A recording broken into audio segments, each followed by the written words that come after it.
तो कहते हैं कि गुरु नानक साहब ने एक हाथ में भाई लालो की रोटी ली, दूसरे हाथ में मलिक भागो की लच्छी पूरी, उनको दोनों को दबाया और जिस हाथ में पूरी थी वहाँ पे खून नजर आया, जिस हाथ में रोटी थी वहाँ पे दूध नजर आया।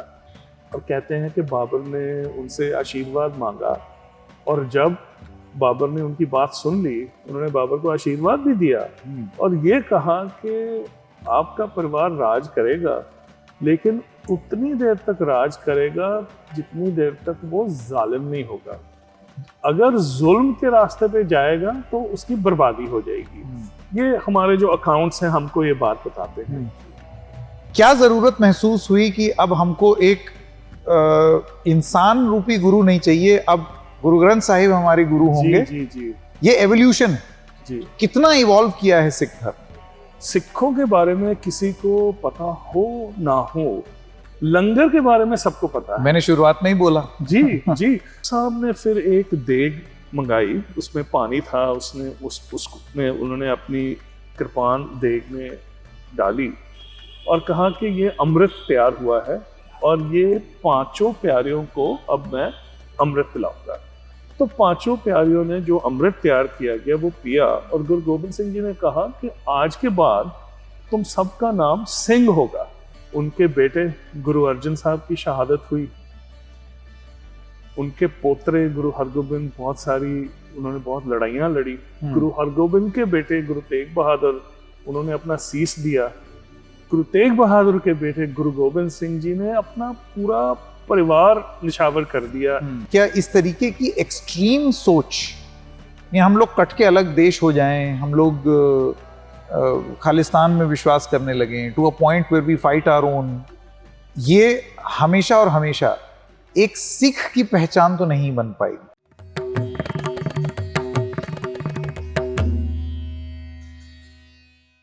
सरप्रीत जी, बहुत बहुत धन्यवाद समय निकालने के लिए, द रेड माइक के लिए। एक चीज जब लोग सिखों के बारे में जानते हैं, उनको देखते हैं, उनको इबादत करते हुए देखते हैं, उनके गुरुद्वारे में खुद भी जाते हैं, लंगर प्रसाद ग्रहण करते हैं, तो उनकी एक छवि होती है सिखिज्म और सिखों के बारे में। अक्सर कही सुनी बातें हैं, बहुत सारी धारणाएं भी हैं जो सही हो या ना हो जरूरी नहीं, अमूमन वो गलत भी होती है जी। और लोग बहुत सारी चीजें मान करके बैठे हैं इस धर्म के बारे में। इसलिए मैं चाहूंगा कि आज जब हम ये चर्चा शुरू करें आपकी इस किताब के बारे में, cauldron sword and victory, the rise of the Sikhs, इसके बारे में जब बात करें तो आप हमें सबसे पहले let's begin from the very beginning to explain what is Sikhism. आया कहां से, शुरुआत कैसी हुई, सोच क्या थी और यात्रा कैसी हुई? सरप्रीत जी। सबसे पहले तो मैं आपके दर्शकों से माफी चाहूंगा क्योंकि मुझे पता नहीं था हम हिंदी में बात करने वाले हैं। हाँ, हिंदी मेरी थोड़ी कमजोर है। कोई बात नहीं, बहुत जबरदस्त है, नहीं दुरुस्त है। क्योंकि मैं I was raised in Sikkim, Gangtok. हाँ, और उसके बाद मैं पढ़ाई के बाद यूएस चला गया, सो कभी ऐसा कॉन्टेक्स्ट ही नहीं था जिसमें हिंदी में ज्यादा बातचीत हो। हाँ, पर मैं कोशिश करूँ। बिल्कुल। सो सिख धर्म गुरु नानक साहब ने स्थापित किया 15th सेंचुरी में, 1469 उनका जन्म हुआ। गुरु नानक साहब की शख्सियत के कई पहलू हैं, लेकिन first and foremost he was a revolutionary, he was a rebel. तो फिर सवाल आता है कि वो किस चीज के खिलाफ बगावत कर रहे थे। तो बहुत सारी कहानियां हैं उनके बारे में जो सिखिज्म में there is a body of literature known as Janam Sakhis. सो Janam Sakhi literature are some of the earliest sources जिसमें गुरु नानक साहब की गाथा लिखी हुई है। तो जन्म साखियों से हमें बहुत कुछ पता लगता है गुरु नानक साहब के बारे में। गुरु नानक साहब के बारे में बात करने से पहले जो उस समय का समाज था उसकी बात थोड़ी सी करनी जरूरी है। दो धर्म थे उस टाइम पे, हिंदू धर्म था, इस्लाम था, और दोनों के बीच में जद्दोजहद भी थी, क्योंकि कई सालों से खास करके नॉर्दर्न इंडिया के जो हाकिम थे वो अफगान ओरिजिन के थे बहुत हद तक, and you know some were very benign, others were not so benign. और जहाँ तक के हिंदू सोसाइटी का सवाल था, उस टाइम पे जो हिंदू सोसाइटी थी, कास्ट सिस्टम उस टाइम पे बहुत एक किस्म से दृढ़ या पक्का हो गया था, और ऊंची जातों और नीची जातों में जो संबंध थे उनके साथ बहुत सारा, हम कहेंगे, ऑपरेशन भी जुड़ा हुआ था। अब उसका ओरिजिन क्या था, एक टाइम पे डिवीजन ऑफ लेबर था, वो सब ठीक बात है, लेकिन मैं उस टाइम की बात कर रहा हूँ, गुरु नानक साहब के टाइम की बात कर रहा हूँ। तो गुरु नानक साहब एक खत्री परिवार में पैदा हुए थे, so he was from a so called high caste family. तो जैसे जितनी भी हाई कास्ट में बच्चा जब 9-10 साल की जब उसकी उम्र होती थी, तो एक सेरेमनी होती थी जिसके बाद उनकी फॉर्मल एजुकेशन शुरू की जाती थी, और जिसमें उनको जनेऊ पहनाया जाता था। तो 8-9 साल के गुरु नानक साहब आ गया वो दिन, बड़ा दिन था, बड़ी खुशी थी परिवार में। पंडित हरदयाल उनकी परिवार के पुरोहित का नाम था, पंडित हरदयाल आए, तो उन्होंने सब जो मंत्र पढ़े जाते हैं वो पढ़े। तो जब गुरु नानक साहब को जनेऊ पहनाने लगे, 9 साल का बच्चा, तो वो कुछ सवाल करना शुरू करते हैं। सवाल ऐसे करते हैं जिनका कोई जवाब नहीं है। पूछते हैं, ये जो आप मेरे को जनेऊ दे रहे हैं, ये हमेशा साफ रहेगा? ये ऐसा होगा कि कभी मैला भी होएगा? तो पंडित जी ने बड़े प्यार से समझा, बच्चे ये तो सूत का धागा है, मैला तो होगा, तो टूट भी सकता है, टूट भी सकता है, जल भी सकता है, जल भी सकता है, मेरी बहन पहन सकती है इसको? नहीं, आपकी बहन नहीं पहन सकती इसको। तो गुरु नानक साहब ने पहनने से मना कर दिया। वहां से उनकी बगावत शुरू हुई। पहली बगावत उनकी जात भेद के विरुद्ध थी, छोटी उम्र पे। और जो उनका उस समय का व्याख्यान था वो हमारे स्क्रिप्चर श्री गुरु ग्रंथ साहिब में दर्ज है, जिसमें वो जनेऊ की बात करते हैं। सारी उम्र उन्होंने ऐसी ही बगावत की। कर्म कांड जितने थे उनका उन्होंने विरोध किया, क्योंकि उस टाइम पे भले इस्लाम हो भले हिंदू धर्म हो, जो काजी थे, जो पंडित थे, वो इंसान और परमात्मा के बीच में वो एक किस्म की दीवार बन गए थे। तो अगर कोई भी इंसान परमात्मा के साथ जुड़ना चाहता था तो उन्हें काजियों के थ्रू या पंडितों के थ्रू जाना पड़ता था। सीधा रिश्ता किसी का नहीं बन पाता था, क्योंकि उन्हें कहा जाता था कि आप ये करो वो करो, और उसमें फायदा किसका था सबसे ज्यादा? Correct. ये जो प्रीस्टली क्लास का था। तो उसके खिलाफ गुरु नानक साहब ने बगावत की। स्वभाव उनका ऐसा था कि कोई दुनियावी चीजों में उनको कोई शौक नहीं था। उनके पिता Mehta Kalu land revenue official थे, अच्छा खानदान था। अब सभी माँ बाप की तरह उनके माँ बाप भी चाहते थे भी हमारा बेटा भी बड़ा होके बहुत सक्सेसफुल हो, उसके पास बहुत धन हो, नाम हो। तो उन्होंने गुरु नानक साहब को इनकरेज करना शुरू किया, आप ये करो, आप वो करो, ऐसे आप अपना करियर आगे बढ़ाओ। उन्हें कोई दिलचस्पी नहीं थी। वो ढूंढते थे पीर पैगंबर साधु जो भी उनको मिलते थे, उनके साथ बातचीत में लगे रहते थे और कुछ नहीं करते थे। तो माँ बाप तो प्रसन्न नहीं थे उस बात से। वो तो चाहते थे कि हमारा बेटा हमारी तरह हो। तो कहते हैं कि तकरीबन थोड़े बड़े हो गए गुरु नानक साहब, तो उनके पिताजी ने उनको कहा कि दुकानदारी तो हर कोई कर सकता है और कुछ नहीं होता ना, तो ये 20 रुपए पकड़ो, पास वाले शहर में जाओ, वहां से नमक मिर्च हल्दी ऐसी चीजें लेके आओ जो लोगों की जरूरत की होती हैं, छोटी सी दुकान बना लो, वहां से तुम्हारा कारोबार शुरू हो जाएगा। गुरु नानक साहब बहुत आज्ञाकारी बच्चे थे, तो उन्होंने कहा बिल्कुल पिताजी, जैसे आप कह रहे हैं वैसे ही मैं करूंगा। तो एक साथी को लेके चल पड़े। रास्ते में एक साधुओं की टोली मिल गई कोई समाधि लगा के बैठा था, कोई मृग की डियर स्किन के ऊपर बैठ के कुछ ग्रंथ पढ़ रहा था, कोई बिना कपड़ों के तपस्या कर रहा था, कोई पानी में आसन लगा रहा था। बहुत प्रसन्न हुए गुरु नानक साहब, अपने मित्र को कहते ये बैठते हैं थोड़ी देर। बैठ गए, बातचीत शुरू कर दी, बहुत सारे सवाल, बड़े क्यूरियस थे। पूछा साधुओं को, आप क्या करते हो, आपको अपने कपड़े नहीं पहने, आपको ठंड नहीं लगती? वो थोड़े से इरिटेट भी हो गए कि क्या हमको सवाल पूछे जा रहा है। तो कहते हैं आपको भूख नहीं लगती है? तो भूख क्यों नहीं लगती है, सबको भूख लगती है, हमको भी लगती है। तो गुरु नानक साहब कहते हैं आप खाते क्या हो? बोलते जो कोई हमें ला के दे देता है हम खा लेते हैं, अगर कोई नहीं ला के देता तो हम नहीं खाते हैं। तो गुरु नानक साहब अपने मित्र को कहते, पिताजी ने कहा था कोई अच्छा सौदा करके आओ, इससे अच्छा सौदा क्या हो सकता है कि हम इनको खाना खिलाएं। तो उन्होंने 20 रुपए उनके सामने रख दिए, जो योगियों की टोली के जो अगुवाई जो कर रहे थे। वो कहते हैं हमको पैसों से कुछ नहीं लेना देना, अगर तुम्हें सेवा करनी है तो खाना ले आओ। तो वो गए और 20 रुपए का खाना ले आए। सब साधुओं ने अच्छी तरह से खाया, संतुष्ट। अब घर जाने का टाइम आ गया, तो अब जो रियलिटी है वो सामने आ गई कि पिताजी क्या कहेंगे।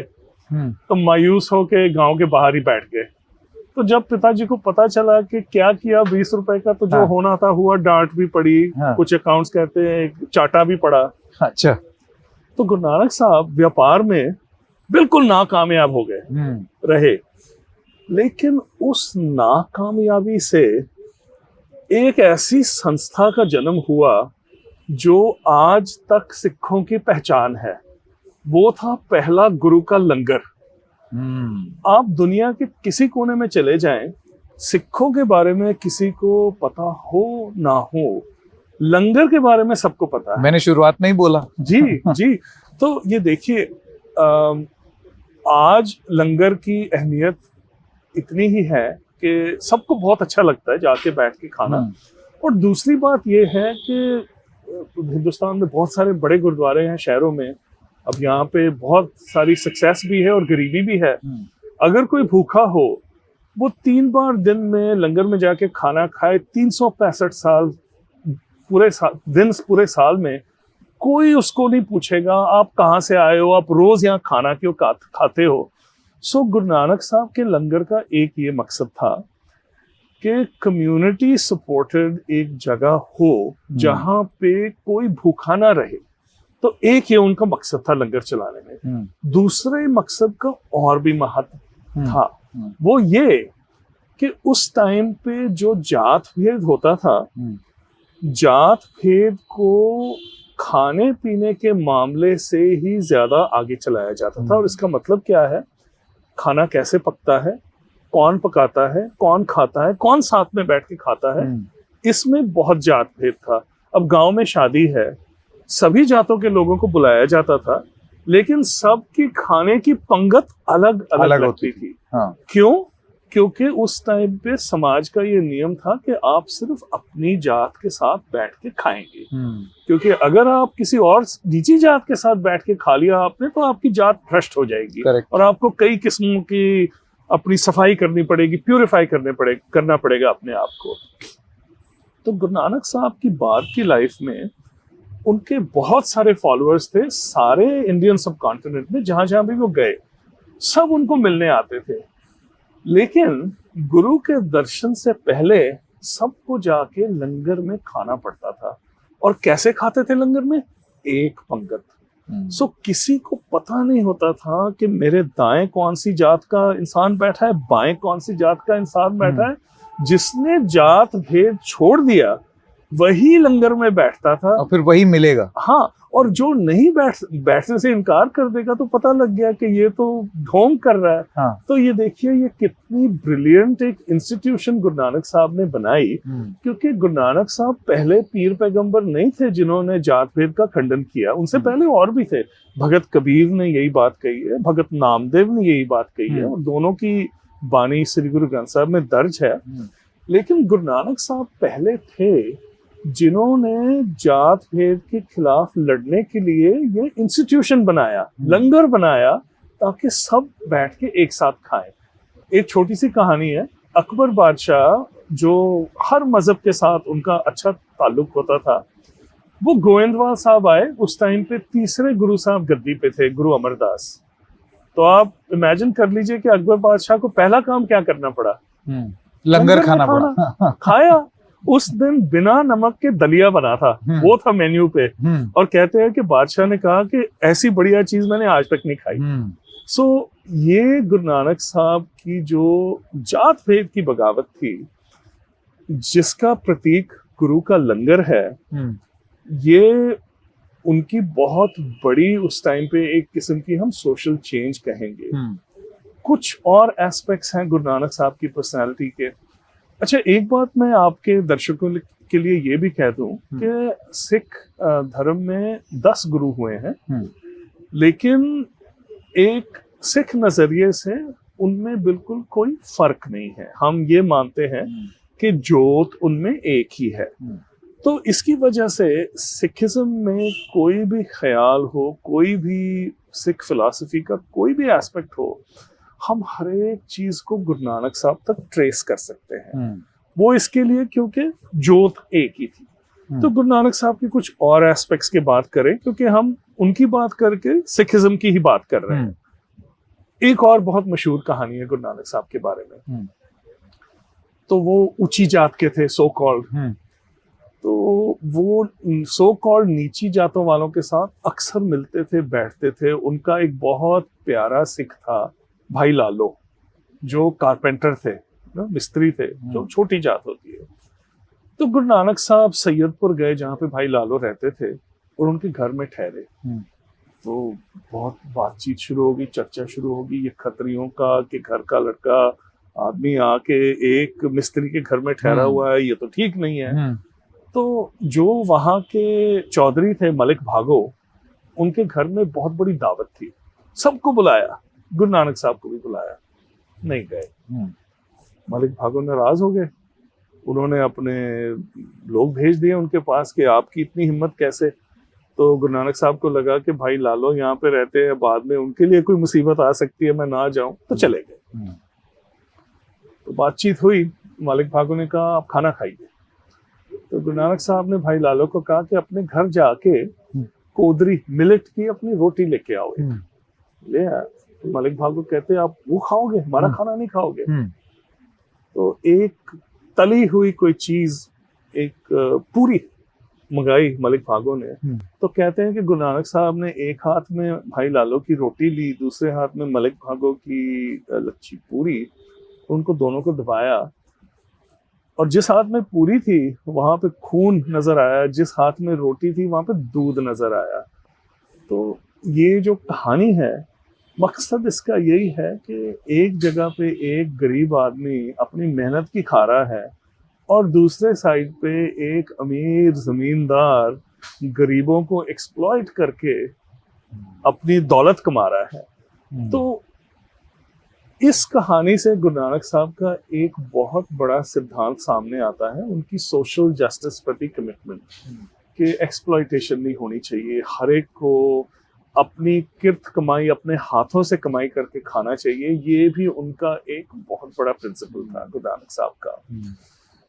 ऐसे कई एस्पेक्ट्स हैं गुरु नानक साहब की जिंदगी के, पर क्योंकि हमारा समय आज सीमित है, तो मैं एक चीज के बारे में और बात करूंगा। तो हमारे एक बहुत बड़े विद्वान हुए हैं, भाई गुरदास उनका नाम है। वो 5वें गुरु साहब गुरु अर्जन के समय में हुए हैं, उनके रिश्तेदार भी थे, उनके मामा लगते थे। और जब गुरु अर्जन साहब ने सिखों का जो स्क्रिप्चर है गुरु ग्रंथ साहिब, उसको तैयार किया, तो लिखाई का काम भाई गुरदास को दिया गया।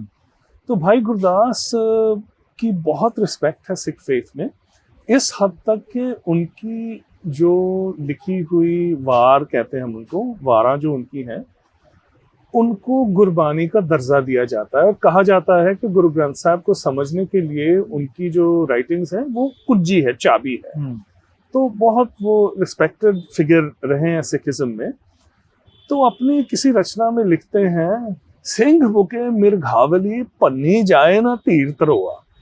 तो वो गुरु नानक साहब की तुलना कर रहे हैं एक गरजते हुए शेर के साथ, जिसे देख के हिरन और दूसरे जानवर बस बिखर के भाग जाते हैं।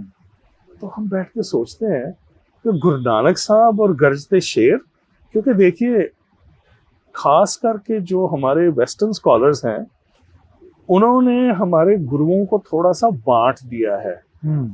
और जब हम गुरु नानक साहब की कल्पना करते हैं तो हमारे ध्यान में एक बुजुर्ग आते हैं, बहुत लर्नड, स्कॉलरली, शांति के प्रतीक, यू नो, यूनिवर्सल ब्रदरहुड, प्रेम, प्यार, ये सब चीजें उनकी हमारे ज़हन में आती है।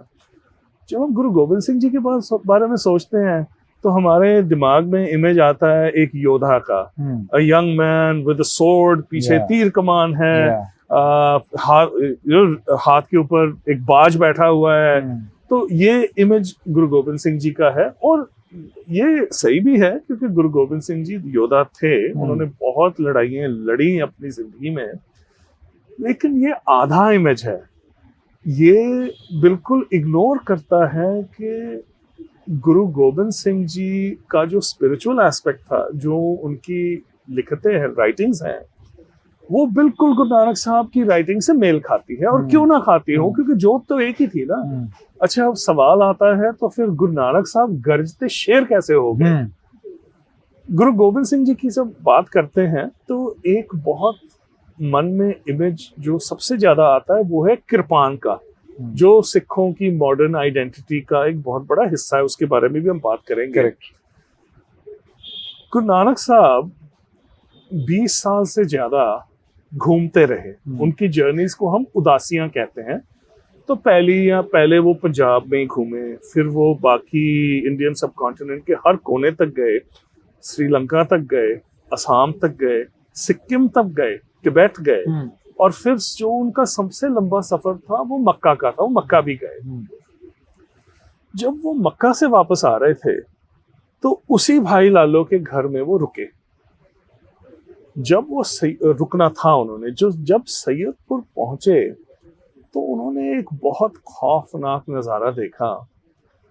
सैयदपुर में जगह जगह पे लाशों के ढेर लगे हुए थे, खून बह रहा था गलियों में, औरतें रो रही थी। सैयदपुर पे बाबर का हमला हुआ था।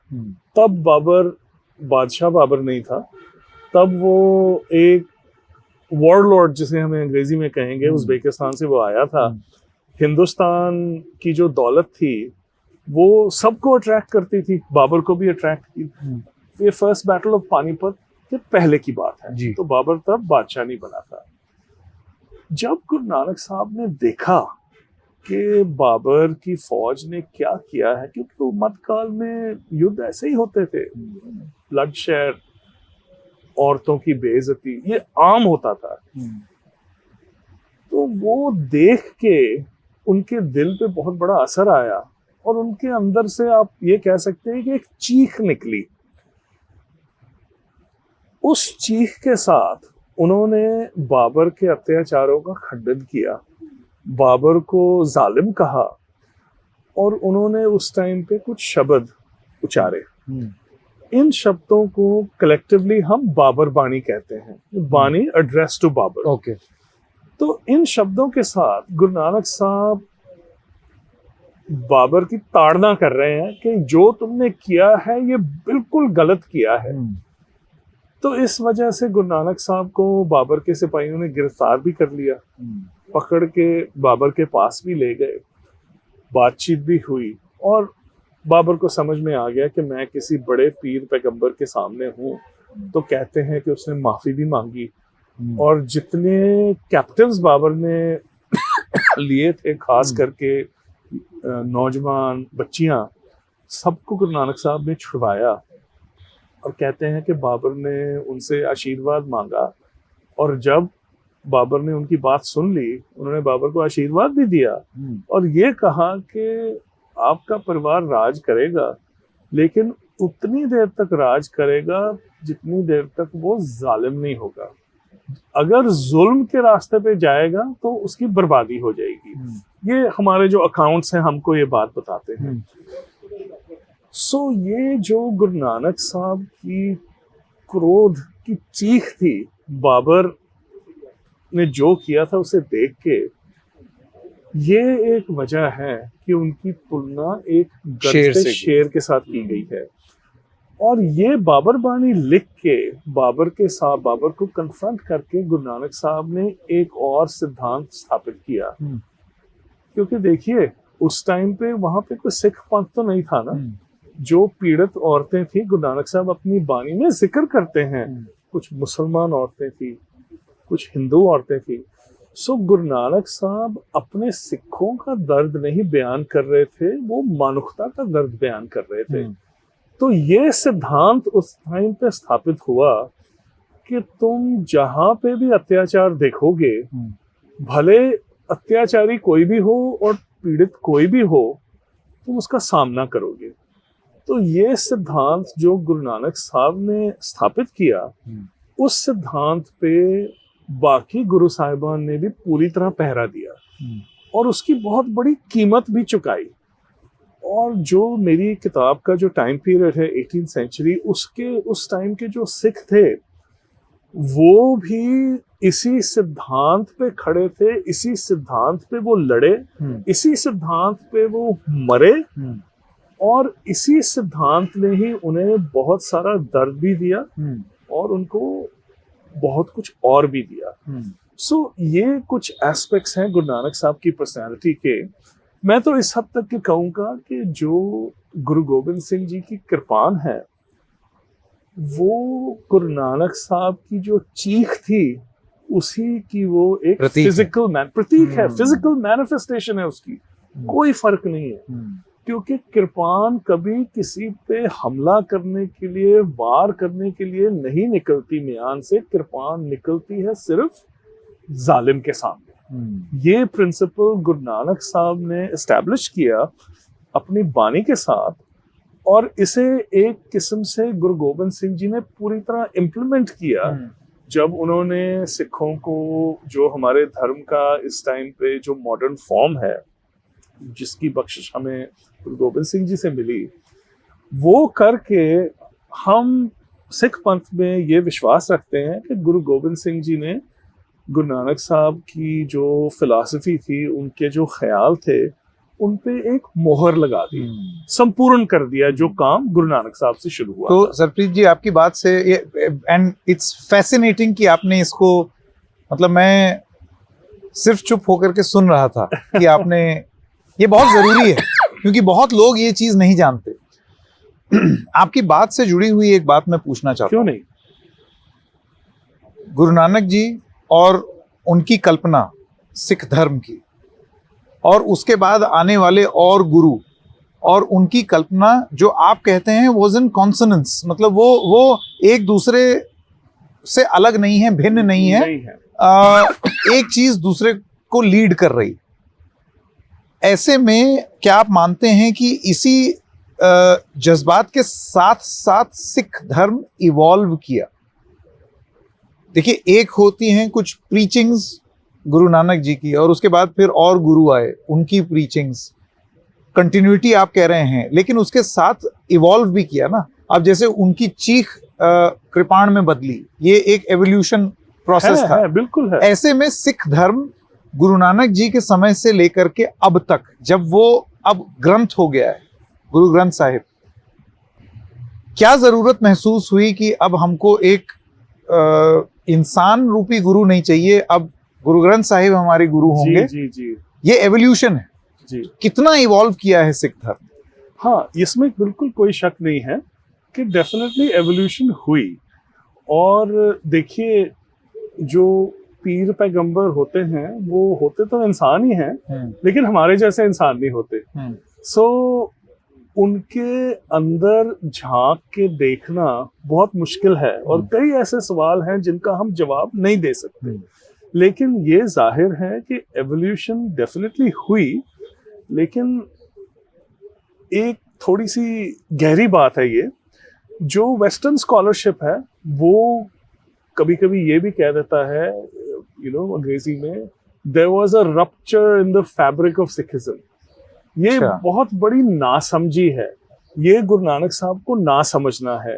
देखिए, जो हमारे 5वें गुरु थे, उन्होंने भी शहादत दी, और उनके पास भी बहुत किस्म की ताकतें थी।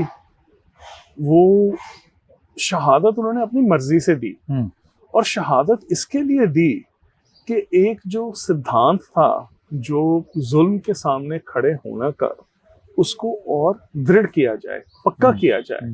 और हमारे सिख अकाउंट्स कहते हैं कि उन्होंने ही फिर अपने बेटे को ये संदेश भी भेजा कि मेरे बाद आप तलवार पहनो, क्योंकि अब जुल्म इस हद तक पहुंच गया है कि उसका डायरेक्टली सामना करना बहुत जरूरी है। तो गुरु हरगोबिंद जो हमारे छठे गुरु थे, वो पहले गुरु साहब थे जिन्होंने तलवार पहनी और जिन्होंने कई लड़ाइयाँ लड़ी। और अब हाँ, ये हम जरूर कह सकते हैं कि उस टाइम पे जो स्ट्रगल थी उसने एक नया रूप लिया, लेकिन स्ट्रगल वही थी, स्ट्रगल जुल्म के खिलाफ थी। स्ट्रगल ये नहीं थी कि तुम जाके कोई रियासत बनाओ, स्ट्रगल ये नहीं थी कि तुम जाके दौलत इकट्ठी करो, स्ट्रगल ये थी कि हर इंसान को हक है कि अपने मजहब में वो रहे, खुश रहे, कोई उसको तंग ना करे। इसीलिए जो हमारे 9वें गुरु साहब थे, गुरु तेग बहादुर साहब, औरंगजेब के टाइम में उन्होंने दिल्ली में जाके अपना शीश दिया, क्योंकि उनके पास एक कश्मीरी पंडितों की डेलीगेशन आई थी। पंडित कृपाराम दत्त जिसकी अगुवाई कर रहे थे, वो उनके परिवार के साथ उनका संबंध भी था। उन्होंने बाल गुरु गोबिंद सिंह जी को के वो उस्ताद भी थे, उनको पढ़ाते भी थे। तो जो कश्मीर का हाकिम था, जो मुगल हुकूमत का गवर्नर था कश्मीर का, उसने ऐलान कर दिया था कि कन्वर्जन होगी। तो उनको लगा कि गुरु तेग बहादुर के साहब के अलावा कोई नहीं है जो इसके खिलाफ आवाज उठाएगा। तो गुरु तेग बहादुर साहब गए, दिल्ली गए, वहाँ पे औरंगजेब के साथ बातचीत भी हुई, डिस्कशन भी हुई, और अंत में जहाँ पे इस टाइम पे सीसगंज गुरुद्वारा साहब है, वहाँ पे उनके सर को उनके शरीर से अलग कर दिया गया। तो वो भी जो गुरु नानक साहब की चीज थी, उसी का प्रताप था वो भी, कि उस टाइम पे वो अपनी शहादत देके इस बात को फिर से दृढ़ कर रहे थे कि जहां पे जुल्म है उसका विरोध करना है। और एक बात मैं आपके दर्शकों के लिए ये भी जरूर कह दूं, क्योंकि इसके बारे में भी गलतफहमी होती है, ये किसी मजहब के खिलाफ लड़ाई नहीं थी। उस टाइम पे बादशाह मुसलमान था, इसमें कोई शक नहीं है, लेकिन गुरु गोबिंद सिंह जी की बहुत सारी लड़ाइयाँ जो हुई आनंदपुर साहब में, उनके विरोधी हिंदू राजे थे जो अपनी जगह पे अत्याचारी थे। सो कहने का भाव ये है कि जालिम कोई भी हो, उसका मजहब कुछ भी हो, कॉन्टेक्स्ट कुछ भी हो, गुरु नानक साहब का सिद्धांत उसमें फर्क नहीं करता है। तो जिसने भी उस टाइम पे जुल्म किया, उसके साथ सिखों ने उसका विरोध किया और उसकी कीमत भी चुकाई, लेकिन उसके साथ जो अपनी होंद है उसको एक किस्म से उन्होंने पक्का भी किया। सरप्रीत जी, मैं सवाल अपना एक दूसरे तरीके से आपके सामने प्रस्तुत करना चाहता हूँ। द एवोल्यूशन ऑफ सिखिज्म जी, ये कब महसूस, सबसे पहली बात तो एक गुरु से दूसरा गुरु, इसका चयन कैसे होता था? हाउ वाज इट डिसाइडेड कि अब ये गुरु होंगे, अब ये होंगे, अब ये होंगे? उसके बाद ये कब तय हुआ कि अब हमें गुरु ह्यूमन बीइंग में नहीं, गुरु ग्रंथ साहिब चाहिए? ये क्यों किया गया? इसकी जरूरत क्यों महसूस? जी। तो इसका लंबा और कॉम्प्लिकेटेड आंसर है, मैं संक्षेप में बहस करता हूँ। सो जब गुरु नानक साहब को ये एहसास हो गया कि मेरा समा आ रहा है दुनिया को छोड़ने का, तो उन्होंने अपने सभी सिखों के इम्तिहान लेने शुरू किए। कई किस्मों के इम्तिहान लिए। उनके 2 बेटे भी थे, श्रीचंद और लक्ष्मीचंद, लक्ष्मीदास शायद। श्रीचंद की सन्यासियों वाली पर्सनालिटी थी, तपस्वी थे, इंटेलेक्चुअली बहुत वो महान थे। तो ये तो अक्सर ही होता है कि जो बड़ा बेटा होता है, जो बाप का जो कुछ भी होता है, वो दौलत हो या गद्दी हो, उत्तराधिकारी, हाँ उत्तराधिकारी है वो। तो श्रीचंद जी को लगता था कि गद्दी तो मुझे मिलेगी। लेकिन गुरु नानक साहब ने गद्दी दी अपने सबसे जो हम्बल, उनके जो सिख थे, भाई लैणा उनका नाम था, जो उनके सेवक थे, और जो भी इम्तिहान गुरु नानक साहब ने उनको दिया उसमें वो सफल रहे। तो कहते हैं कि गुरु नानक साहब ने भाई लहणा को अपनी गद्दी पे बिठाया और उनके सामने अपना माथा टेका और सब दंग हो गए, हैरान हो गए, ये क्या हो रहा है। तो उस टाइम पे गुरु नानक साहब ने जो उस टाइम तक जो सिख गुरु था वो एक शख्स था। माथा टेक के गुरु नानक साहब ने गुरु को एक इंस्टीट्यूशन बना दिया और ऐसे ही बात चली चौथे गुरु साहब तक। सो दूसरे गुरु साहब भाई अंगद के बेटे थे, जो वो भी बहुत निराश हुए क्योंकि तीसरे गुरु साहब गुरु अमरदास, उनको अमरू अमरू कहते थे, घर का नौकर समझते थे। बहुत बुजुर्ग उम्र में वो बुजुर्ग होके आए थे गुरु अंगद के पास, लेकिन सबसे हम्बल वही थे, सेवक वही थे। तो गद्दी किसको मिली? गुरु अमरदास को मिली। गुरु अमरदास के भी अपने बेटे थे, उनको गद्दी नहीं मिली, गद्दी मिली गुरु रामदास को। वहां से परिवर्तन हुआ। उसके बाद जो गुरगद्दी थी वो गुरु रामदास के परिवार में ही रही गुरु गोबिंद सिंह जी तक। अब क्यों ऐसा हुआ इसका कोई जवाब नहीं है, कहानियां बहुत हैं। सो गुरु रामदास गुरु अमरदास साहब के दामाद थे, बीबी पाणी उनकी बेटी थी, उनकी शादी गुरु रामदास के साथ हुई थी। तो कुछ हमारे कथाकार ऐसे लिखते हैं कि बीबी भाणी अपने पिता गुरु अमरदास की बहुत सेवा करती थी और एक टाइम पे वो नहा रहे थे तो उनका जो पीड़ा स्टूल था उसका एक पैर टूट गया। तो अपने पिताजी की जो उस टाइम पे वो इबादत कर रहे थे उनको डिस्टर्बेंस ना हो, इसके लिए बीबी भाणी ने ना अपना हाथ स्टूल के नीचे रख दिया जहाँ पे पैर टूटा था। और इस हद तक कि काफी देर गुरु साहब बैठे रहे और उनका खून बहना शुरू हो गया पर उन्होंने हाथ नहीं हटाया। तो कहते हैं कि गुरु अमरदास ने खुश होके अपनी बेटी को कहा कि मेरे से जो मर्जी मांगो। तो कहते हैं कि बीबी भाणी ने कहा कि अब के बाद ना गुरगद्दी आप मेरे परिवार में ही रहने दो। ये एक कहानी बनी हुई है और कई सोर्सेज में हमको मिल जाती हैं, कुछ सिख कथाकार भी इस बात को दोहराते हैं। तो ये बात ना मुझे कुछ खास जची नहीं, क्योंकि बीबी भाणी का जो कैरेक्टर जो हमारे सामने आता है हिस्टोरिकल रिकॉर्ड्स के थ्रू, वो ऐसा आता है कि ये बहुत ये नामुमकिन लगता है कि वो स्वार्थी हो के अपने ऐसी डिमांड रखेंगे। तो एक राइटर हुए हैं पंजाबी के हरिंदर सिंह महबूब, मुझे उनका काम बहुत पसंद है। उन्होंने अपनी पुस्तक में ना एक थोड़ा सा अलग पर्सपेक्टिव दिया जो आपके साथ शेयर करूं। वो कहते हैं कि जब बीबी भानी ने अपना खून बहता देखा तो उन्हें एहसास हुआ कि आगे बहुत सारी कुर्बानियां आने वाली हैं। तो तब वो आगे होके चाहती थी कि ये कुर्बानियां मैं ही दूं, मेरा ही खून बहे। उनके बेटे गुरु अर्जन साहब की शहादत हुई, उनके पोतरे गुरु हरगोबिंद उन्होंने बहुत लड़ाइयां लड़ी। गुरु हरगोबिंद के बेटे गुरु तेग बहादुर, उन्होंने अपना शीश दिया।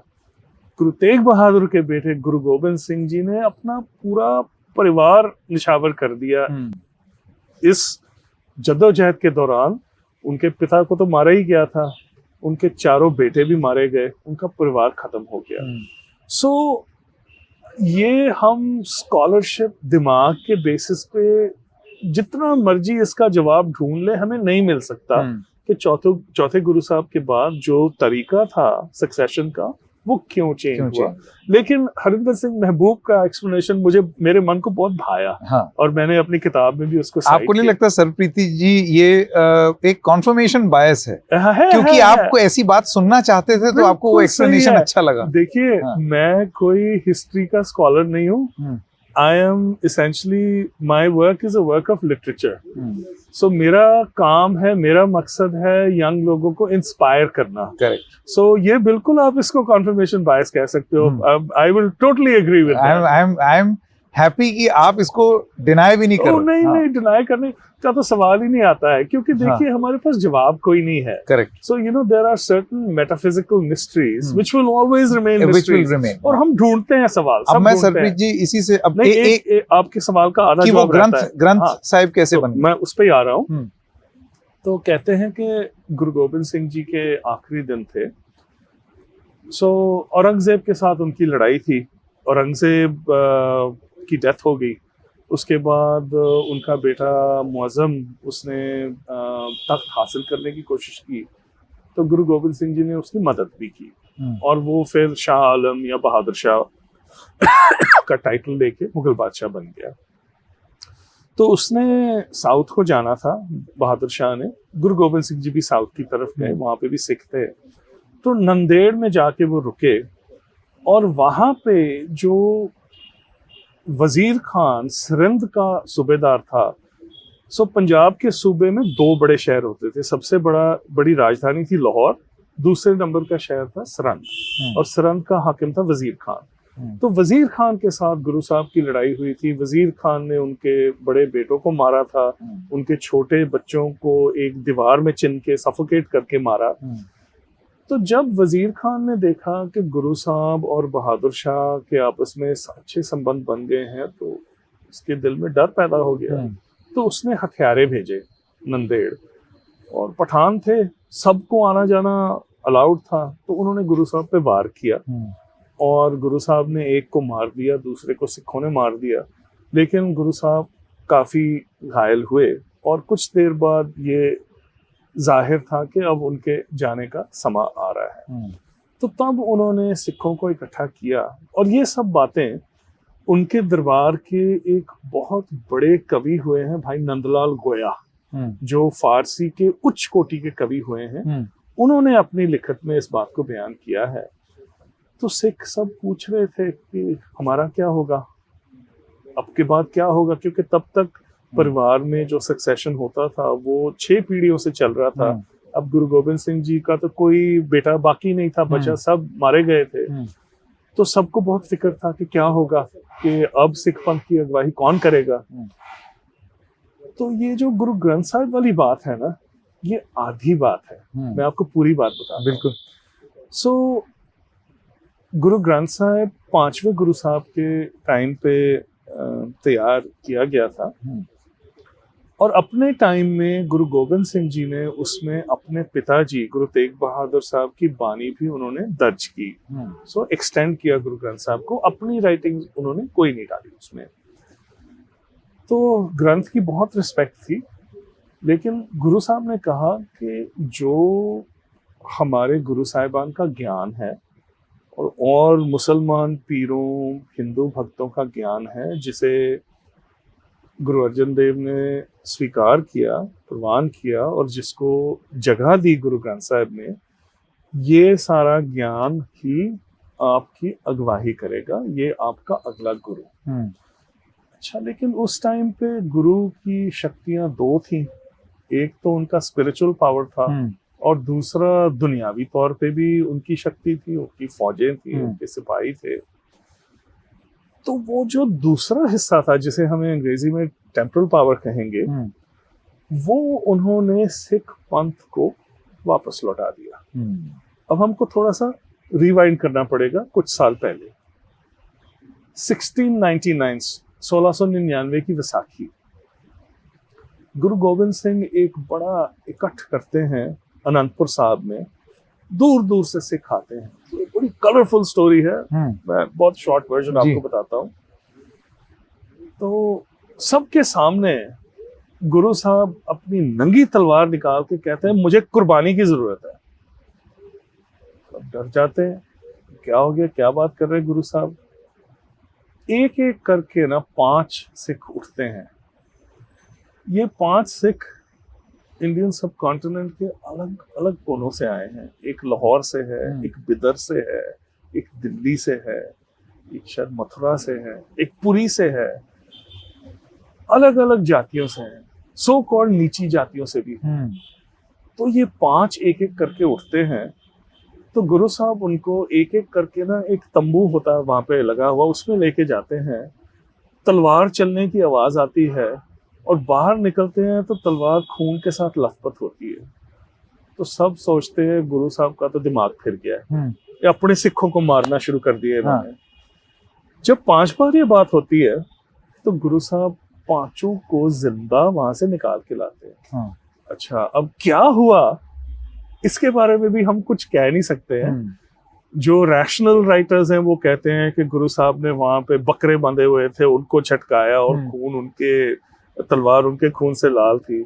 जो बहुत डिवाउट सिख होते हैं वो ऐसे कहते हैं कि उन्होंने सीस दे दिया, गुरु साहब ने उनका सीस काट दिया और उनको फिर से जीवित कर दिया, ऐसी बातें भी होती है।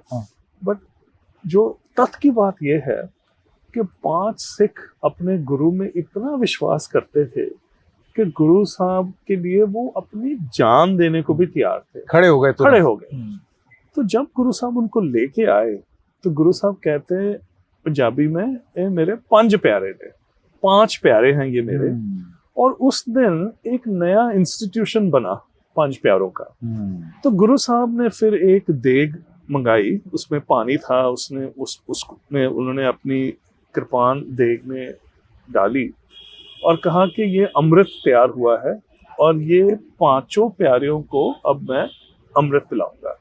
तो 5 प्यारियों ने जो अमृत तैयार किया गया वो पिया और गुरु गोबिंद सिंह जी ने कहा कि आज के बाद तुम सबका नाम सिंह होगा, तुम एक ही जात बिरादरी के हो, तुम्हारी जात पात तो गुरु नानक साहब ने खत्म कर दी थी, पर अभी अब तुम्हारा नाम भी खत्म हो रहा है जिसके साथ तुम्हारी जात की पहचान है, तुम सबका नाम सिंह होगा। ये करने के बाद गुरु साहब ने अपना घुटना उनके आगे टेक दिया। तब गुरु गोबिंद सिंह जी का नाम था गोविंद राय।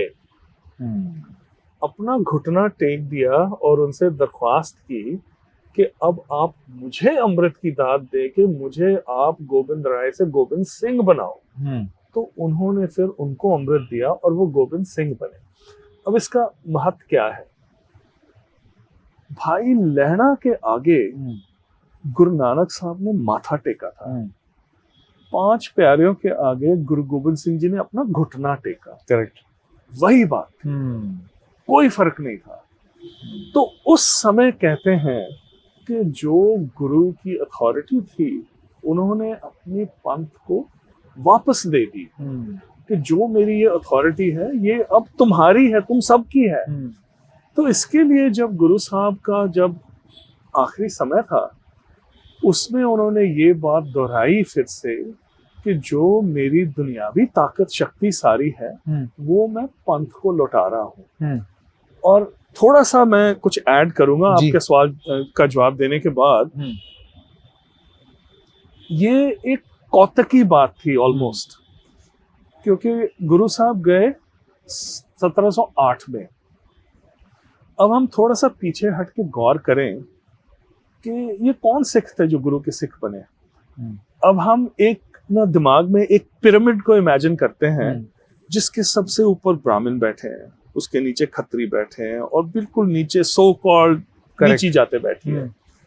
अब जो गुरु नानक साहब का नया मजहब था, धर्म था, जो जात भेद की खंडन करता था, हम खुद ही इमेजिन कर सकते हैं कि उस पिरामिड में किसको अपील करता था। वो ऊपरले हिस्से को तो नहीं करता था, नीचे वाले।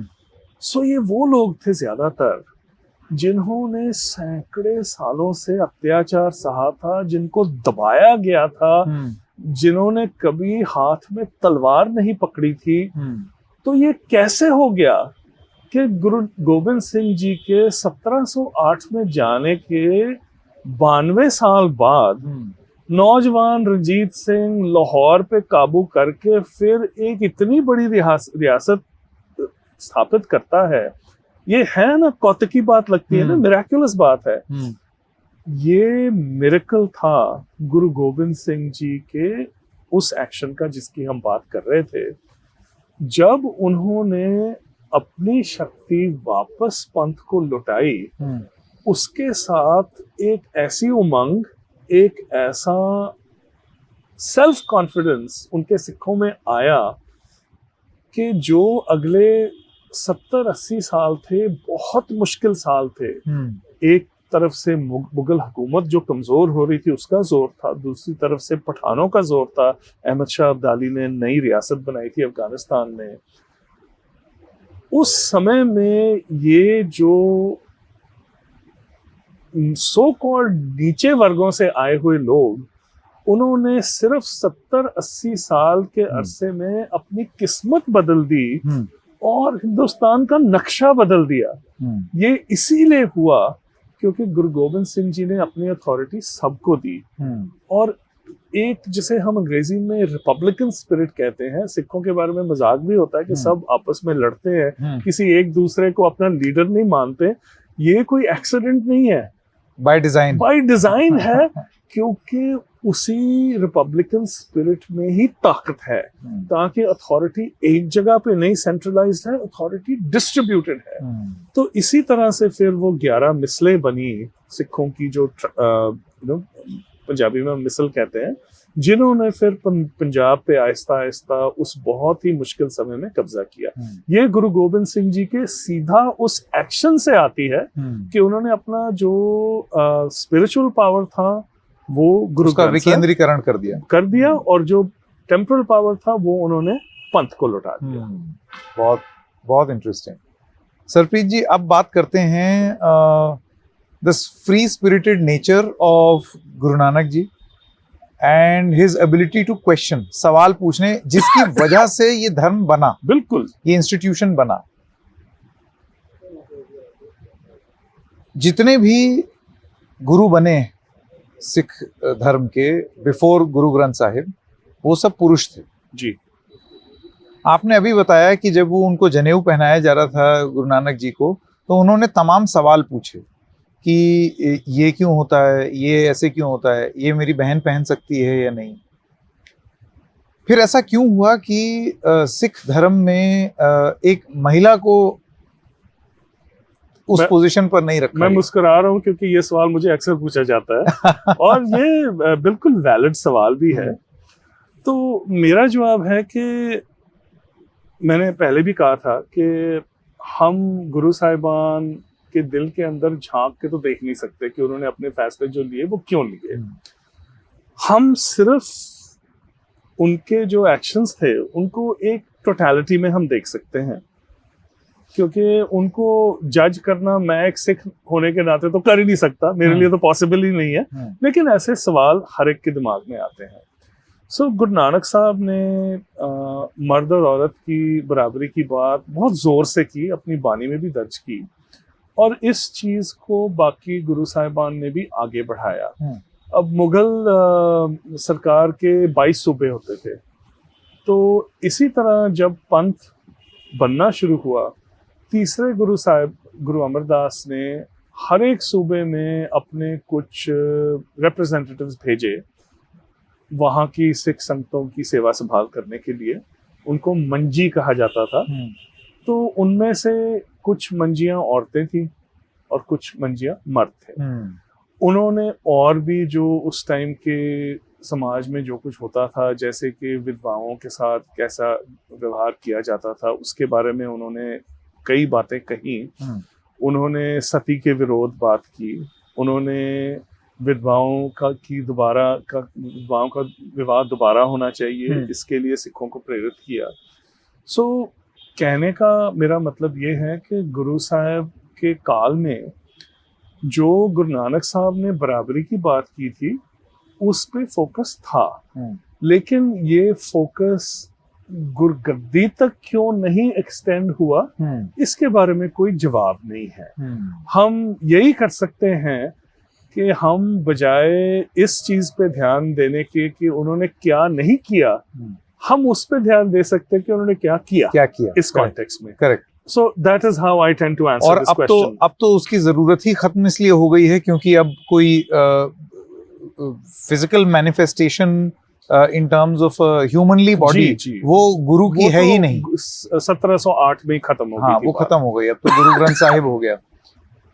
अब आते हैं एक और महत्वपूर्ण सवाल पर, और वो है इसी से जुड़ा हुआ एबिलिटी टू क्वेश्चन। अगर कोई सवाल हो रहा है धर्म से जुड़ा हुआ, तो उसको आप किस तरीके से जवाब दें। तो आपको लगता है कि सिख धर्म में गुरुओं के जो अनुयायी हैं, the followers, the devotees, they are open to this cross questioning of their own religion or not? या अनफॉर्चुनेटली जैसे हमने कई धर्मों में देखा है, यू बिकम वेरी एग्जैक्टिंग कि मेरा धर्म ये है, ये ऐसे ही होता है, no questions asked, then you it goes against the spirit of जो गुरु नानक जी ने, क्योंकि सवाल पूछे और जब जवाब नहीं मिले तो एक इंस्टीट्यूशन खड़ी की। आज गुरु नानक जी के अनुयायी ने उनको भी एक ऐसे पेडेस्टल पे रख दिया है कि अब आपको ऐसे लगता है कि सवाल पूछना शायद बेअदबी होगी या नहीं, बिल्कुल आप सही बात कर रहे हैं, क्योंकि देखिए इंसान तो इंसान ही होते हैं। अल्टीमेटली गुरु नानक साहब का जो विजन है वो बहुत महान है, बड़ा है, उसमें सारी दुनिया समाई हुई है। लेकिन जैसे हर मजहब में, हर पंथ में कट्टरवाद है, सिखों में भी कट्टरवादी हैं, इसको हम बिल्कुल डिनाई नहीं कर सकते। बहुत सारे, वैसे एक बार मैं आपके सवाल का डायरेक्टली जवाब देके फिर मैं एक और इसकी रिलेटेड बात करता हूँ।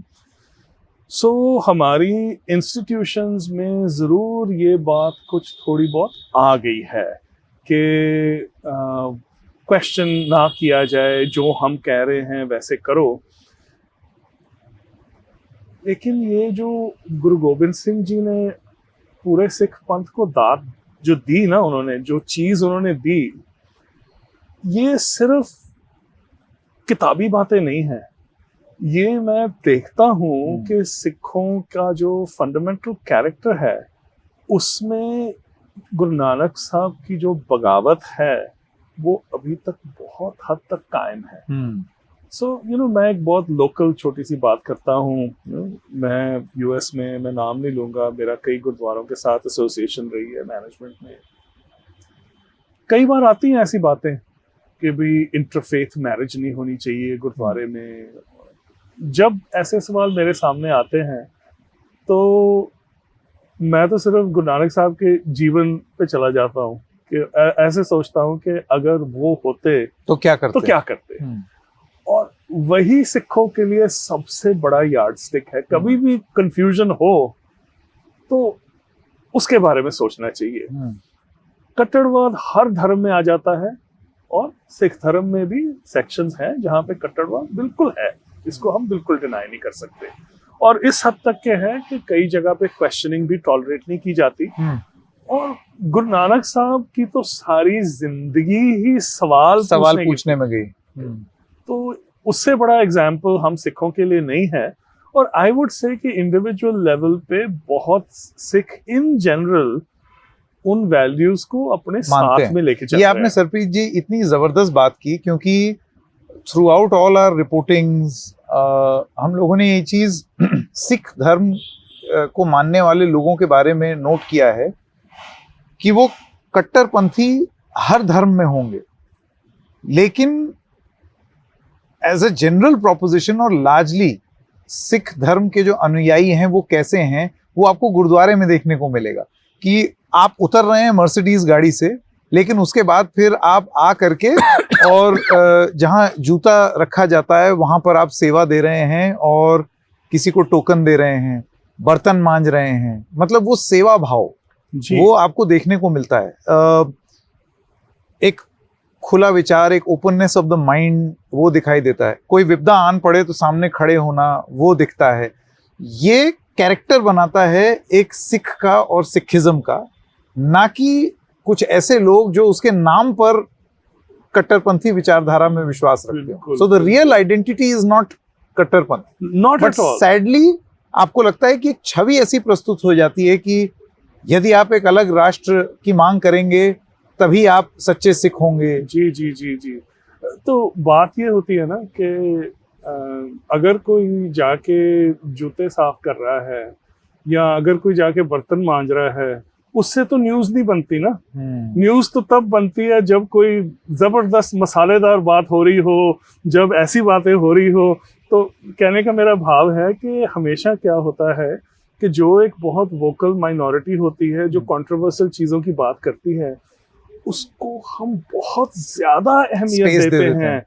प्रेस में तो देते ही थे, लेकिन अभी ये जो सोशल मीडिया की बीमारी है उसके साथ वो 100 गुना एम्पलीफाई हो जाती है। तो जब कोई छोटी बात होती है तो वो बहुत ज्यादा बढ़ के दुनिया में फिर नजर आती है और फिर वो आपको एक तरीके से डिफाइन करना शुरू कर देती है जो बिल्कुल गलत है। सो मैं तो यही कहूंगा कि जो हिंदुस्तान में खास करके लोग हैं वो सिखों को अगर समझना चाहते हैं और जज करना चाहते हैं तो वो न्यूज को और सोशल मीडिया छोड़ के अपने लोकल गुरुद्वारे में जाके देखें कि वहां पे क्या हो रहा है। बहुत खूब। वहां पे उनको असली सिख नजर मैं आपको आएंगे। बताऊं, बचपन से हम लोग सिख धर्म में विश्वास रखने वाले या कोई सरदार जी दिख जाएं उनकी हमारे मन में क्या इमेज हुआ करती थी बचपन से, क्योंकि देखा है विश्वास की जी, रिलायबिलिटी की, ये अगर साथ में रहेंगे तो ये बचा लेंगे, ये विपदा से बचाएंगे, ये कुछ ऐसा कह देंगे कि तकलीफ नहीं होगी, ये थोड़ा सा एक कृपा भाव रखेंगे। जी, ये एक इमेज थी। और ये कोई हैरानी की बात नहीं है कि ये इमेज थी, क्योंकि खास करके 18th सेंचुरी में पंजाब में अत्याचार भले मुगलों का हो, जो मुगलों के हाकिमों का हो, अत्याचार अफगानों का हो, उस अत्याचार को विरोध करने वाले सिर्फ सिख थे उस टाइम और कोई नहीं था। तो ये जो इमेज बना है इस वजह से बना है, और हमारी जो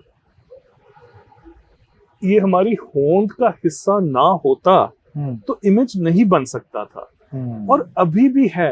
अभी भी देखिए, मैं बहुत सारे बच्चों को मेंटर करता हूँ, यूएस में बहुत सालों से कर रहा हूँ, और फिर पिछले कुछ सालों से जब मैंने लिखना शुरू किया है मैं अक्सर यंग लोगों से बात करता हूँ, और मैं इन्हीं वैल्यूज के बारे में बात करता हूँ गुरु नानक साहब की, कि देखो जब तुम्हें खुद को कोई तकलीफ हो रही हो तो तुम चीखो, ठीक है, लेकिन वो तो इंसान का नेचर ही है, हर कोई करता है। अगर आपने गुरु नानक साहब के कदमों पे चलना है तो जब किसी और को तकलीफ हो रही हो ना तो वही चीख निकलनी चाहिए, तब जाके तुम गुरु नानक साहब के रास्ते पे चल रहे हो। And that is the character, that is the real character. मुझे आप ये बताइए, और ये मुझे हैरत इसलिए होती है क्योंकि अक्सर ये भी एक रेफरेंस आता है डिस्कशंस में, इस धर्म की स्थापना ही हुई जब हिंदू धर्म के कुछ रीति रिवाज पर सवाल उठे, पसंद नहीं आया, तो ये था कि एक अपना खुद का एक धर्म हो और उसमें हम इस तरीके की विचारधारा, to break from the shackles of certain customs that became very exacting। ये तो हो गई हिंदू की बात। बहुत सारे सिख गुरु मुगलों से भी लड़े, ठीक, तो हिंदुओं से भी या हिंदू कस्टम्स से, for want of a better word, लड़ते हुए बना एक धर्म जो मुगलों और मुसलमानों से भी लड़ा, उनके द्वारा की गई अत्याचार से भी लड़ा। And yet you have a Punjab जिसके बारे में ये कहा जाता है, अमिड ऑल इट्स, कोई भी परफेक्ट नहीं होता है, अमंग ऑल इट्स फॉल्ट्स, ये माना जाता है कि अगर आपको सर्वधर्म संभाव देखना है तो आप पंजाब में आके देखिए, which boasts of a very secular culture। It does। वहां पर मतलब वो चाहे भाषा हो, चाहे जबान हो, चाहे धर्म हो, हिंदू, मुस्लिम, सिख, ईसाई, आपको जिस तरीके का सेक्युलरिज्म पंजाब में देखने को मिलेगा, शायद ही आपको, इसी वजह से बहुत हद तक रिलीजन के नाम पर किए हुए पॉलिटिकल एक्सपेरिमेंट्स भी शायद उतने कामयाब नहीं होते पंजाब, बिल्कुल, बिकॉज ऑफ दिस कल्चर। आप मानते हैं इस बात? मैं तो ना उसको सेक्युलरिज्म नहीं कहूंगा, मैं तो उसको इंसानियत कहूंगा, because that is what it truly is. ये जो आपने कॉम्पोजिट कल्चर की बात की है ना, ये मुझे बहुत प्यारा है। This is something that I value tremendously. और मैं एक और भी बात कह देता हूँ जो अक्सर शायद यहाँ पे नहीं होती, मैं जब पाकिस्तान जाता हूँ ना तो पंजाब में, मैं पंजाब से बाहर नहीं गया पाकिस्तान में, मुझे बिल्कुल वही कल्चर दिखता है, वही सेंटिमेंट दिखता है वहां पर भी। बहुत खूब। देखिए, ये जो इंटरनेशनल बाउंड्रीज है ना, ये तो 75-80 साल पुरानी है। सही बात है। ये रिश्ते तो सदियों से चले आ रहे हैं। देखिए, खाना वही है, बोली वही है, रिवाज रीति पहनावा रिवाज वही वही है, है। पहनावा वही है, खून भी वही है। हम्म, सो ये जो हमने डिविजन्स बना दी है ना, एक सिख मैं हूँ लेकिन मैं एक पंजाबी भी हूँ, और ये जो कॉम्पोजिट कल्चर पंजाब का है ना, ये पूरे सब कॉन्टिनेंट के लिए बहुत कीमती चीज है। हाँ, और जब हम आइडियोलॉजी से हट के एक पर्सनल लेवल पे बात करते हैं, हाँ, तो जब हम लोगों को मिलते हैं हाँ, तो हमें एहसास होता है कि कोई फर्क नहीं है। हाँ, देखिए, पंजाब में भी कितना कुछ हुआ 90s में, 80s में, 90s बिल्कुल में हुआ, कितना वायलेंस हुआ। इनफैक्ट उस समय के लिए सरप्रीत जी बहुत सारे ऐसे पॉकेट्स भी हैं जहां पर ये कहते हैं कि भाई पंजाबी हिंदू भी मारे गए बिल्कुल मारे मिलिटेंसी गए, ईयर्स में, नो डाउट। और वो टीस भी उन परिवारों को है। लेकिन क्या वो हिंदू मुस्लिम सिख एकता पर कलंक बन गया है पंजाब में? ऐसा नहीं बना। यही बात मैं भी दोहराना चाहता हूँ कि जब मैं आज जाके, देखिए, अंधा कोई नहीं है, सबको इतिहास के बारे में पता है, रीसेंट हिस्ट्री के बारे में पता है, लेकिन जो टाइज इतने मजबूत हैं कि इन सब चीजों के अलावा भी अगर हम थोड़ा सा हट के देखें तो वैसा ही है। पूरी तरह जो क्रॉस रिलीजन, बिल्कुल आपको डिविजन्स ऐसी नहीं नजर आती हैं, या डिविजन्स होते हुए भी जो हमको जो चीजें हमको आपस में जोड़ती हैं उनकी अहमियत बहुत ज्यादा है, और उम्मीद है कि ऐसा ही रहेगा। आपको लगता है सरप्रीत जी, और ये मेरा आखिरी सवाल होगा आपसे, एक तो बहुत रोचक चर्चा थी ये, मतलब I can go on and on, हमारे पास Thank वक्त you. की पाबंदी है, वरना तो कितना डिस्कस कर सकते हैं इस Very पर, kind. Because it's a great learning for me also. आपको लगता है कि इसी खुले आजाद विचार, सोचने, सवाल करने, अपने गुरु के प्रति आस्था, गुरु के आदर्शों के प्रति आस्था के चलते कट्टरवाद कभी मेन स्ट्रीम नहीं हो पाएगा सिखिज्म में? मिसाल के तौर पर आप जानते हैं कि बहुत चर्चा में रहता है, और ये जो सच्चा सिख होता है, मैं जानता हूं उनको बहुत टीस होती है इस शब्द से और इस बातचीत से भी, क्योंकि उनको ये लगता है it is some sort of an alien concept जिससे उनको जज किया जा रहा है, that is the whole clamour for Khalistan. Canada में आप देखिए किस तरीके से वो बवाल मचता है, वो पॉलिटिकली इतना सिग्निफिकेंट हो गया है कि वहां की सरकार तक उसको पैंडर कर रही है। ऐसे में मैं आपसे जानना चाहता हूं कि क्या इस तरीके की एक्सट्रीम सोच, या हम लोग कट के अलग देश हो जाएं, हम लोग खालिस्तान में विश्वास करने लगे to a point where we fight our own, ये हमेशा और हमेशा एक सिख की पहचान तो नहीं बन पाएगी, because it goes against that composite culture. देखिए जी, मैं रहता हूँ 200 साल पुरानी दुनिया में, अच्छा, कभी 500 साल पुरानी भी, हाँ, और ये मैं वैसे ही ये थोड़ा सा मैं मजाक भी कर रहा हूँ पर ये असलियत भी है, बिकॉज मेरी जितनी भी राइटिंग है सब हिस्ट्री पे बेस्ड है, और मैं वहां रह के बहुत खुश होता हूँ आज की दुनिया के मुकाबले में। सो ये मेरा विषय भी नहीं है, और इसके बारे में मैं कुछ ज्यादा इस टाइम पे कुछ बात भी नहीं करना चाह रहा हूँ। इसी से जुड़ा हुआ एक सवाल पूछूं? नहीं, मैं बात अपनी गुरु नानक जी होते तो क्या करते? आप ही की बात। देखिए, हाँ। गुरु नानक जी का जो विजन था वो इस स्थान या उस स्थान या तीसरे स्थान से बहुत बड़ा था। बहुत खूब। अगर मुझे कोई पूछे तो मैं तो ये कहूंगा कि मुझे तो ये तकलीफ होती है कि इंडिया और पाकिस्तान के बीच में भी ये इंटरनेशनल बाउंड्री क्यों है। सो ये जो कॉम्पोजिट कल्चर की बात है ना, ये मेरे लिए बहुत ज़रूरी है, और इसके लिए आप खुद ही अंदाज़ा लगा सकते हो कि मैं जब कह रहा हूँ कि मुझे ये इंटरनेशनल बाउंड्री भी पसंद नहीं है, तो एक और इंटरनेशनल बाउंड्री की मुझे कोई ज़रूरत कभी लग सकती है। बहुत खूब, बहुत खूब। आपने एक मिनट के अंदर अंदर पूरी बात को पर्सपेक्टिव में ला दिया, और बिल्कुल उसी चीज को अफर्म कर दिया है जिससे हम सिख आइडेंटिटी को एसोसिएट करते हैं। पर एक बात मैं जरूर कहूंगा इसके साथ जी, इंडिया में सिखों को समझना बहुत जरूरी है। ये जो 1984 का जख्म है ना, ये बहुत गहरा है और इसकी बात नहीं हो रही है, और इसको कोई समझ भी नहीं रहा है। और इसकी बात ऐसे हो रही है कि जो सिख कभी 1984 की बात करने की जुर्रत करता है, इमीडिएटली उसके ऊपर कई किस्मों के लेबल लगाए जाते हैं। ये सही कह रहे हैं। सो ये बहुत जरूरी है कि हम भारत में इस बात को समझें कि 84 का मसला सिखों का मसला नहीं है। सही बात। 84 का मसला पूरे देश का मसला है। बिल्कुल बिल्कुल। क्योंकि क्यों ऐसा हो कि देश की राजधानी में हजारों लोग घरों से निकाल के मारे जाएं और 40 साल तक इंसाफ की बात तो क्या होनी, उसे अभी तक दंगा ही कहा जाए। बिल्कुल, ये सिखों की बात नहीं है। क्योंकि अगर हम इसके बारे में बात नहीं करेंगे तो कल को 84 एक और होगा किसी और के साथ। और मेरी पैशन इस टॉपिक पे बहुत ज्यादा है। मैंने इसके बारे में लिखा भी है बहुत। जी बिल्कुल। मेरी बेटी ने एक नाटक तैयार किया था जिसको 2.5 साल हमने 6 मुल्कों में टूर किया, इंडिया लेके आए, 1984 के बारे में हमको दिखाया।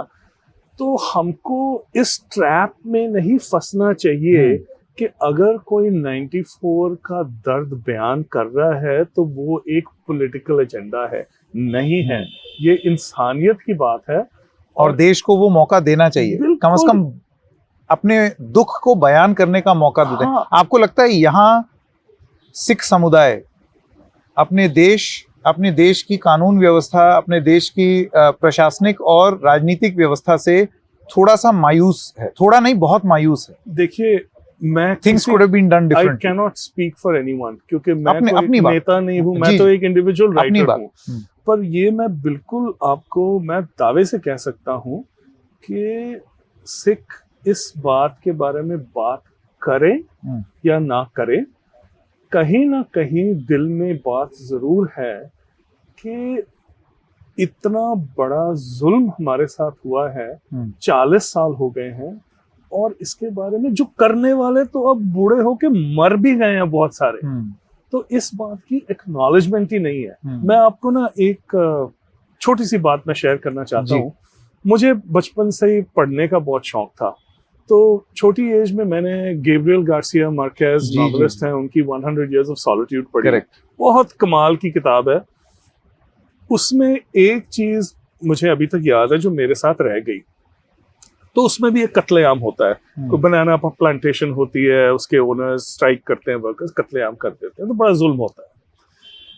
लेकिन उससे बड़ा जुल्म होता है कि जो ये कत्लेआम की मेमोरी है उसको भी साफ कर दिया जाता है समाज से।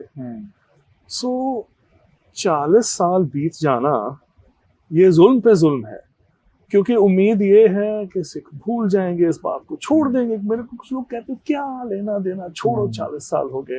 अरे हम तो अपनी अरदास में उन सिखों को याद करते हैं जिनको मुगलों ने 200 साल पहले मारा। ये तो 40 साल की बात है, कैसे भूल जाएंगे? सो भूल तो हम सकते ही नहीं।